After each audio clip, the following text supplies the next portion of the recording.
L'armée polonaise est entrée dans la 23e année du XXIe siècle avec seulement 26 obusiers automoteurs Crab en service actif et plus de 250 Gosdik qui figurent officiellement encore dans les registres d'équipement, bien qu'une partie d'entre eux n'ait pas quitté les terrains de manœuvre depuis des années. Ce n'est pas une situation dans laquelle la Pologne s'est retrouvée par hasard. C'est le résultat direct d'une série de décisions étalées sur 50 ans, des décisions qui ont commencé avec une seule machine, conçue à Kharkiv dans les années 60. Pour comprendre ce qu'est ce vide capacitaire, il faut savoir ce qu'était le Gosdik et ce qu'était son équivalent occidental, l'américain M109. Ce n'est pas une comparaison entre deux machines similaires des deux côtés du rideau de fer. C'est une comparaison entre deux philosophies différentes de conduite de la guerre d'artillerie et deux prix différents que payaient les armées utilisant chacune d'elles. Bloc 1. Pourquoi ces deux machines ont été créées? Au début des années 60, les États-Unis et l'Union soviétique se trouvèrent face au même problème tactique. Comment assurer un soutien de feu continu aux divisions blindées et motorisées en progression dans des conditions de manœuvre rapides? Les obusiers tractés, même les plus modernes, nécessitaient une dizaine de minutes pour déployer une position de tir, immobiliser la batterie en un seul endroit et étaient vulnérables aux tirs de contre-batterie. La réponse devait être le canon automoteur, blindé, chenillé, capable de quitter immédiatement sa position après avoir tiré une série de coups. La philosophie était commune, mais dès le niveau des exigences tactiques, les voies de l'Est et de l'Ouest divergèrent radicalement. L'armée soviétique envisageait la guerre future en Europe comme une guerre d'offensive rapide à travers la Pologne, l'Allemagne de l'Est, la Tchécoslovaquie, en direction du Rhin. La ligne de front devait se déplacer rapidement, plusieurs dizaines de kilomètres par jour. L'artillerie devait suivre les chars, à travers les rivières, les terrains marécageux, les canaux et les zones inondables de la Basse-Vistule, de l'Oder, de la Neisse. L'exigence d'amphibie n'était pas, dans ce contexte, un caprice des concepteurs. C'était une nécessité opérationnelle découlant d'un théâtre d'opération spécifique. L'Amérique planifiait une guerre défensive sur le territoire de la RFA, plus stable, avec des lignes de défense établies, une infrastructure routière développée, sans nécessité de franchir des rivières à chaque déplacement. Pour le M109, ce qui comptait était tout autre chose, un gros calibre, une grande portée, beaucoup de munitions à bord et la capacité de tirer sur des objectifs loin derrière la ligne de front. C'est pourquoi le 2S1 Gosdik et le M109 sont des machines qui se ressemblent de l'extérieur, blindées, chenillées, avec une tourelle à l'arrière de la coque, mais qui réalisent intérieurement des concepts tactiques tout à fait différents. Le Gosdik est léger, bas, amphibie, rapide en tout terrain. Le M109 est lourd, haut, possède un calibre 2 fois plus grand et une portée plus de 2 fois supérieure. Aucune de ces machines n'était mauvaise. Chacune était la réponse à une question différente. Bloc 2. Ce que savait faire le Gosdik et ce que ne savait pas faire le M109. Le Gosdik, produit en Pologne sous licence depuis 1984 par la Huta Stalowa Wola, est un obusier automoteur de 122 mm sur châssis MTLB, avec un canon 2A31 dans une tourelle rotative. Masse en ordre de combat, moins de 16 tonnes. Pour comparaison, le M109 dans la version A2 pesait plus de 24 tonnes. La différence de masse n'est pas qu'un chiffre. Elle détermine quel pont le véhicule peut franchir, quelle vitesse il atteint en tout terrain, quelle consommation de carburant il a aux 100 km et avec quelle facilité il peut être camouflé. Le Gosdik pèse comme un transporteur de troupes blindées lourds. Il peut utiliser des passages de fortune et des ponts temporaires que le M109 ne pourrait pas franchir. Sur terrain humide, boueux, dans les zones inondables de la Pologne orientale, le poids du M109 constituait une contrainte sérieuse. Le Gosdik possédait encore une propriété dont le M109 était totalement dépourvu dans sa configuration standard. Il flottait. La coque profilée, la répartition adéquate des masses et la propulsion par chenille permettaient de franchir les rivières à gué sans aucun moyen auxiliaire, à une vitesse d'environ 5 km à l'heure. La version polonaise 2S1M, produite pour les unités de défense côtière, disposait en outre de flotteurs latéraux en mousse de polyuréthane ignifuge et de 2 propulseurs nautiques. Elle permettait un débarquement directement depuis des navires sur le rivage maritime. Seuls 12 exemplaires de ce type furent produits, et ils allèrent au bataillon d'artillerie de la 7e brigade de défense côtière de Loujice. Le M109, quant à lui, disposait d'un kit amphibie optionnel avec 9 flotteurs pneumatiques, mais c'était un équipement auxiliaire, monté avant la traversée, non standard. Le M109 standard coule. Là où la portée et la masse du projectile importaient, le Gosdik perdait nettement. Le canon standard 2A31 de 122 mm tirait à une distance maximale de 15,2 km avec des munitions standards et jusqu'à environ 22 km avec des obus à propulsion supplémentaire par fusée.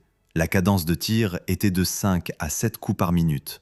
Le M109 dans la version A1, entré en service dans l'US Army en 1973, tirait déjà à 18 ou 20 km avec des munitions standards. Les versions ultérieures, notamment le M109A5, atteignaient 23,5 km sans assistance par fusée et 30 km avec des obus RAP. La différence de portée entre le premier Gosdik et le M109A5 était de 7 à 8 km, à peu près la distance entre Varsovie et la frontière de l'ancien aéroport d'Okechi. Mais la portée n'était pas la plus grande différence. La plus grande différence était le calibre, et par conséquent, la masse du projectile. 122 mm contre 155 mm. Un obus de 155 mm transporte une charge explosive 1,5 fois supérieure à celle d'un obus de 122 mm. Cela signifie une efficacité différente contre les positions fortifiées, une efficacité différente contre les blindés, une surface de dispersion d'éclat différente en terrain ouvert. L'OTAN, depuis les années 60, standardisait l'artillerie de campagne précisément sur le calibre de 155 mm, ce qui signifiait la possibilité d'échanger des munitions entre les unités de différents pays alliés. La Pologne, en exploitant le Gosdik, tirait des munitions différentes de tous ses futurs alliés. Ce n'était pas une question technique, c'était une question d'interopérabilité et de son absence. Bloc 3. Comment la Pologne s'est retrouvée avec le Gosdik plutôt qu'avec le M109 ? C'est ici que commence une histoire que le public polonais ignore pour l'essentiel, l'histoire de la production du Gosdik en Pologne et de comment elle s'est mise en place. Au milieu des années 70, le pacte de Varsovie manquait de canons automoteurs au niveau régimentaire. Le Gosdik était déjà en production en URSS et entrait dans les unités, mais le rythme des livraisons aux pays alliés était insuffisant. La Pologne déposa une demande pour un important contrat d'achat de machines toutes faites. La partie soviétique déclara pouvoir livrer 48 exemplaires, un nombre dramatiquement insuffisant au regard des besoins de l'armée polonaise, qui planifiait ses effectifs sur plusieurs centaines de véhicules. La Pologne avait le choix, se contenter de ce que Moscou accepterait de livrer ou lancer sa propre production sous licence. La deuxième option fut choisie. En 1976, la Pologne reçut la documentation technique complète et entreprit de préparer la production à la Huta Stalowa Wola. Les premiers Gosdik polonais sortirent de la chaîne de production en 1984. Et c'est là qu'apparaît un fait qui distingue la production polonaise du Gosdik de tous les autres licenciés dans l'ensemble du pacte de Varsovie. Le contrat de licence avec l'URSS prévoyait que certains composants clés ne pourraient être qu'importés de l'Union soviétique et non produits localement. Cette condition visait à assurer la dépendance technologique de la Pologne vis-à-vis de Moscou. La partie polonaise décida de contourner cela.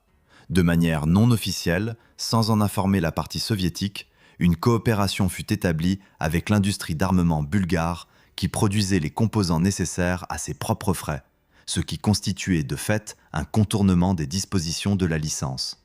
La Pologne recevait les sous-ensembles bulgares. La Bulgarie recevait en échange des composants nécessaires à la production du MTLB, que la Pologne à son tour exportait. C'est le seul cas connu, dans le pacte de Varsovie, où un allié a contourné les restrictions de licence imposées par Moscou avec l'aide d'un autre allié, et l'a fait de manière systématique pendant plusieurs années. Le projet portait le nom de code interne Z5.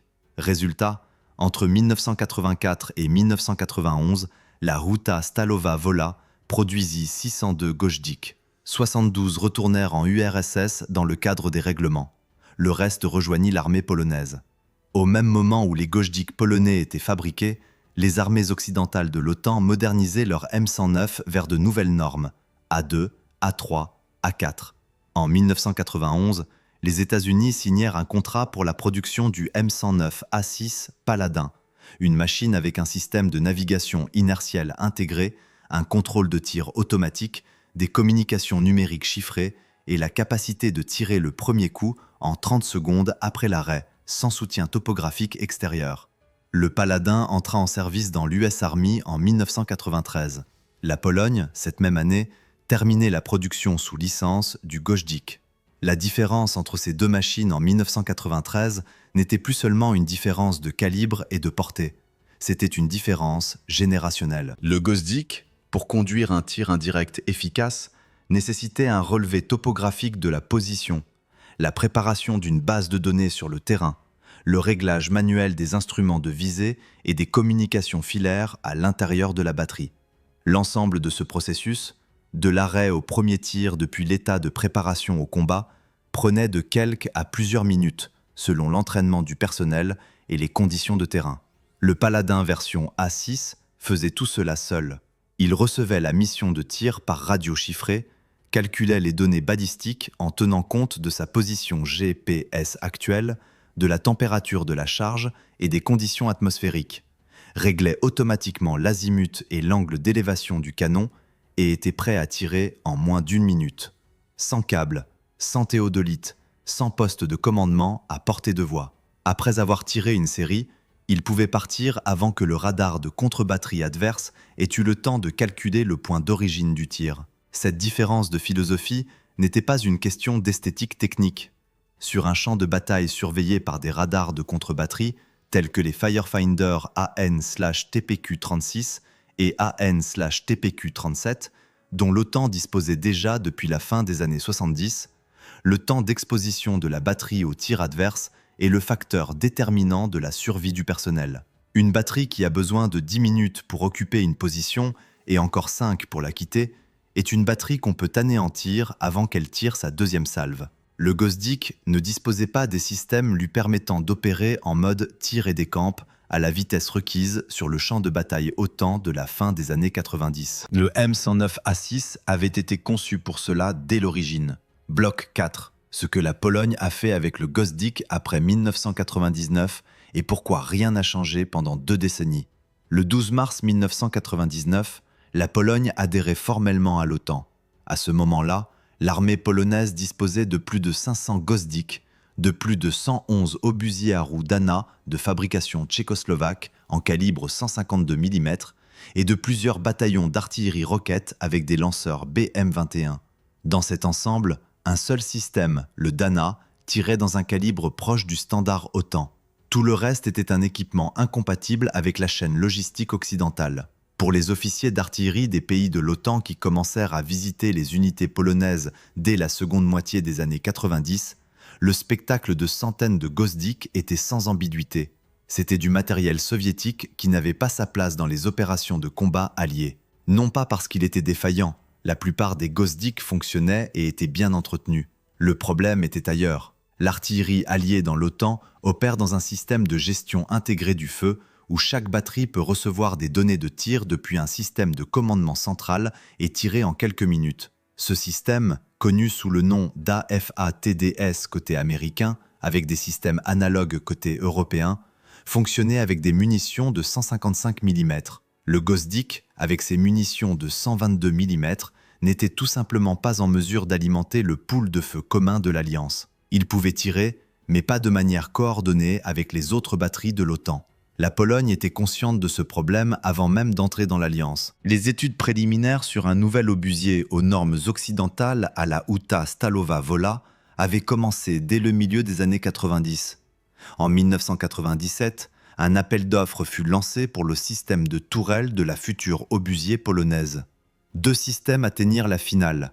Le britannique AS-90 Braveheart, avec un tube de 52 calibres, et l'allemand PZH-2000. Les Allemands ne se présentèrent pas au tir comparatif en Pologne, pour des raisons qui ne furent jamais entièrement expliquées publiquement. Le 26 juillet 1999, la Huta Stalowa Wola signa un accord de licence avec GEC Marconi, futur BAE Systems, pour le système de tourelle AS-90. Le canon que les Polonais décidèrent de poloniser avait un tube d'une longueur de 52 calibres et une portée allant jusqu'à 40 km. C'était un bond de plus des 2/3 de portée par rapport au Gosdik. Le premier prototype du Crab, tel était le nom du nouveau système, fut présenté au public le 12 juin 2001, et c'est alors que le programme s'arrêta. Ce qui suivit pendant les 7 années suivantes est l'une des histoires de retard les mieux documentées dans l'histoire de l'industrie d'armement polonaise. En 2001, le programme fut suspendu à la suite d'un scandale de corruption impliquant le vice-ministre de la Défense de l'époque. Les investigations judiciaires portaient sur un consortium tout à fait différent qui n'avait même pas participé à l'appel d'offres, mais le programme Crab fut stoppé. Les prototypes stationnèrent sur le terrain de la HSW pendant des années, tandis que la UTA les exposait à chaque MSPO dans l'espoir d'intéresser des acheteurs à l'export ou de dégeler le contrat national. Ce n'est que le 2 mai 2008 que le département de la politique d'armement signa un contrat pour la première série de mise en service, 8 obusiers. Durant cette période, de 1999 à 2008, l'OTAN avait eu le temps de mener 2 grandes opérations de combat, au Kosovo et en Afghanistan, puis en Irak. Les forces expéditionnaires polonaises partaient en mission sans soutien d'artillerie de leurs propres obusiers automoteurs de classe OTAN, tout simplement parce qu'ils n'existaient pas. Les Gosdik n'étaient pas certifiés pour ces missions. L'artillerie lors des missions étrangères venait d'autres pays ou était remplacée par des mortiers.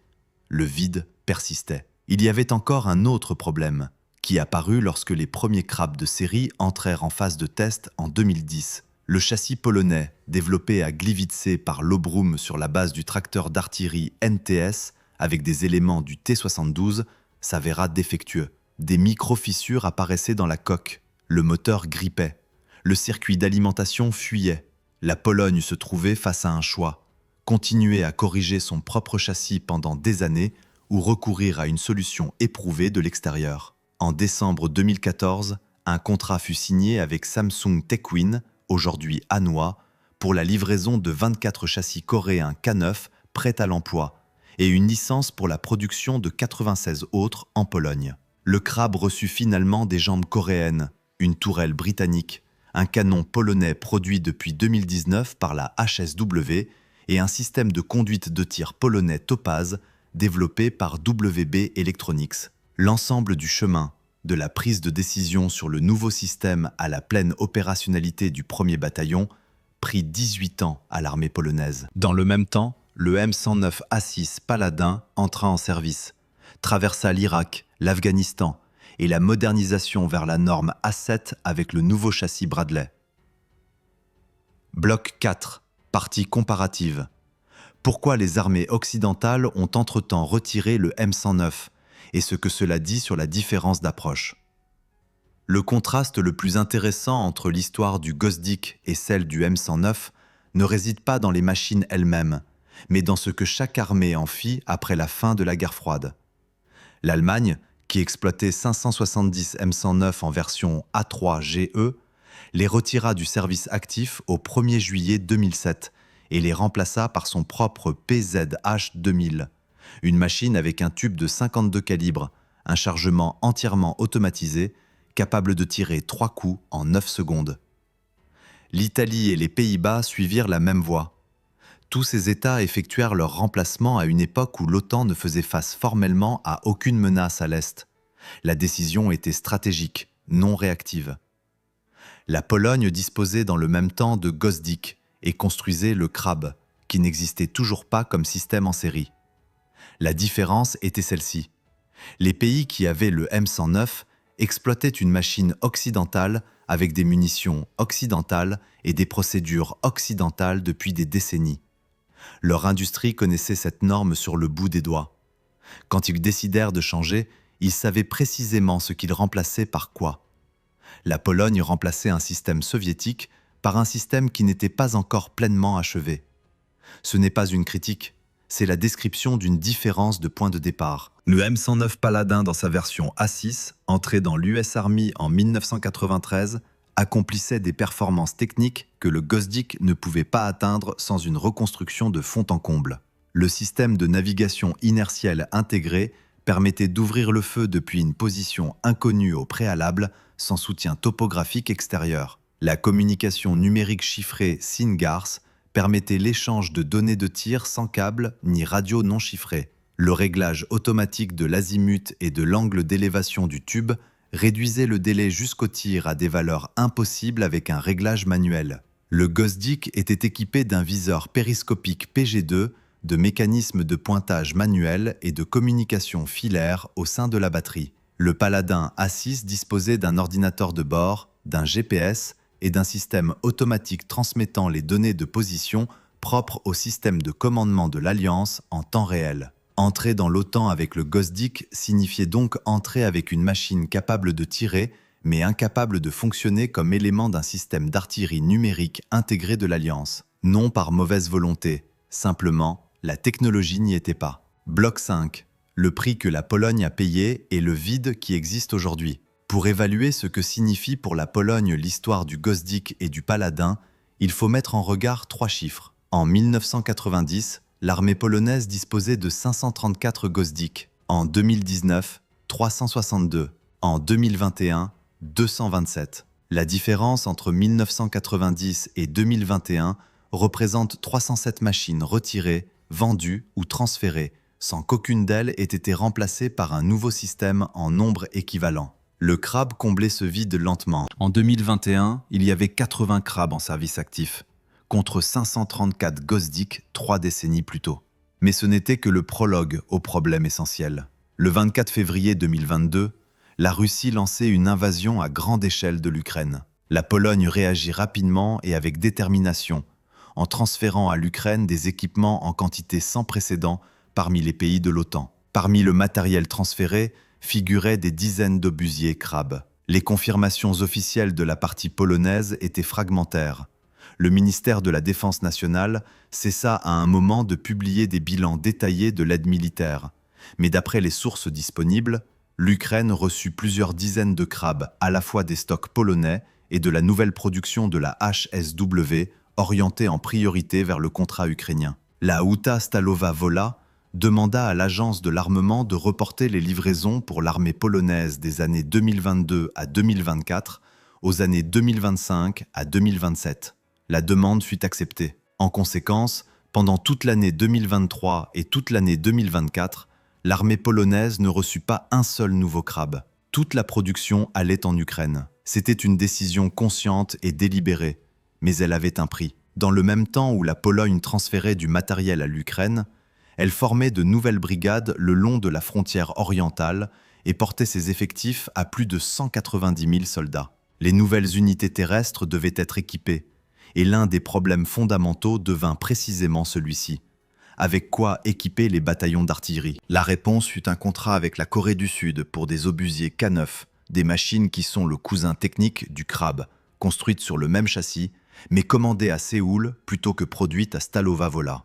Cette décision résolut le problème immédiat, mais en créa un nouveau. L'armée polonaise exploite désormais simultanément 3 obusiers automoteurs chenillés de 155 mm différents. Le Krab avec le système polonais Topaz, le K9A1 avec le système de conduite de tir coréen et, toujours, quelques dizaines de Gosdik de 122 mm qui figurent formellement dans les registres des moyens de feu actifs. Chacune de ces machines nécessite des munitions sous-calibrées différentes, un ensemble d'outils de maintenance différents, un programme de formation des équipages différent et une procédure d'intégration différente avec le système de commandement de batterie. C'est un nœud gordien logistique que les artilleurs polonais démêlent au quotidien. Qui plus est, le Gosdik est toujours présent dans les unités, non comme une relique, comme un moyen de feu actif. En 1999, l'armée polonaise adhérait à l'OTAN avec le Gosdik comme problème à résoudre en quelques années. En 2026, 27 ans plus tard, le Gosdik figure toujours dans les effectifs des forces armées. Une portée de 15,2 km avec des munitions standards, un calibre incompatible avec la chaîne logistique occidentale, l'absence de système de conduite de tir numérique intégré au système OTAN, l'absence de capacité à tirer des munitions de précision guidées par GPS, ce sont toujours les paramètres d'un équipement en service actif dans l'artillerie polonaise. Pour comparaison, l'Allemagne exploitait le M109, une machine avec des munitions et des procédures occidentales, et le retira en 2007, le remplaçant par un système ayant une portée plus de 2 fois supérieure. Les Pays-Bas retirèrent le M109 encore plus tôt. La Pologne, cette même année 2007, commençait tout juste à sortir le programme Crab de son gel pluriannuel. Ce rapprochement n'est pas une illustration de la faiblesse polonaise, c'est une illustration de la différence de point de départ. Les pays occidentaux modernisaient des systèmes qui étaient déjà occidentaux. La Pologne modernisait un système soviétique en un système occidental, de zéro, dans des conditions de contraintes budgétaires, de scandales de corruption et de problèmes industriels sur lesquels elle n'avait eu aucune prise pendant des décennies de pacte de Varsovie. Le vide qui existe aujourd'hui. Revenons aux chiffres de l'année 2023. L'armée polonaise, en fin d'année, disposait de 26 crabes en exploitation active. Le plan cible prévoit 212 crabes d'ici 2029. Parallèlement, des livraisons de K9 sont en cours. Au milieu de cette décennie, la Pologne devrait disposer pour la première fois depuis la transformation politique d'une artillerie comptant dans le paysage du flanc oriental de l'OTAN, tant quantitativement que qualitativement. Mais la question que cette histoire laisse ouverte ne porte pas sur le matériel. Elle porte sur le temps et le choix. En 1999, la Pologne avait devant elle deux voies. La première, acheter une machine occidentale toute faite, le M109 dans l'une de ses versions les plus récentes ou un autre système OTAN disponible, rapidement, sans production nationale, mais avec une interopérabilité immédiate. La seconde, construire la sienne, dans des usines polonaises, sous licence polonaise, avec un système de conduite de tir polonais. Elle choisit la deuxième voie. Le résultat est aujourd'hui le suivant. L'obusier polonais Krab fait ses preuves dans les conditions de combat en Ukraine et est l'une des plateformes les plus appréciées parmi les artilleurs ukrainiens. La Pologne possède sa propre industrie d'artillerie capable de produire des tubes de précision de 155 mm, l'un des rares pays en Europe à en disposer. La Pologne ne dépend pas d'un seul fournisseur étranger dans ce segment crucial de l'armement. Le prix est le suivant. Le chemin a pris 18 ans au lieu de 5. Pendant ces 18 ans, le flanc oriental de l'OTAN disposait en artillerie automotrice de 122 mm au lieu de 155 mm. Lorsque la Russie annexa la Crimée en 2014, la Pologne avait en service actif plus de 300 Gosdik et une poignée de crabes. La portée de l'artillerie automotrice polonaise, cette année critique, était de 15 km. Le M109 Paladin, la machine avec laquelle la Pologne n'alla jamais s'entraîner ensemble parce qu'elle ne l'eut jamais, tirait alors à 30 km avec des munitions à assistance roquette, avec une précision de navigation que le Gosdik n'aurait pu atteindre sans une reconstruction de fond en comble. La question à laquelle l'histoire ne donne pas de réponse tranchée. La Pologne a-t-elle fait le bon choix en décidant de passer 18 ans à construire sa propre machine plutôt qu'à en acheter une toute faite? Le Krab, aujourd'hui, en 2026, avec son baptême du feu ukrainien et sa production en développement, est-il la preuve de la justesse de cette décision? Ou bien une artillerie occidentale sur des châssis polonais dès 2008 plutôt que 2020 aurait-elle été une meilleure réponse à la menace croissante venue de l'Est? Et quel prix a-t-on payé pour ces 2 ans de différence? À cette question, l'armée polonaise répond chaque jour, en organisant 3 systèmes d'artillerie différents sur un seul théâtre d'opération, avec une seule chaîne logistique et une seule échéance pour atteindre la pleine capacité opérationnelle d'ici 2029. Si cette histoire vous a intéressé, laissez un like, écrivez en commentaire de quel char vous souhaitez voir le prochain sujet et abonnez-vous à la chaîne pour ne pas manquer les prochaines histoires sur les projets militaires les plus importants du monde. Dans le prochain sujet, nous examinerons le PT-91 Twardy, le seul char en série au monde à base soviétique avec de l'électronique occidentale, que la Pologne a construit, transféré à l'Ukraine et ne sait toujours pas pleinement par quoi remplacer.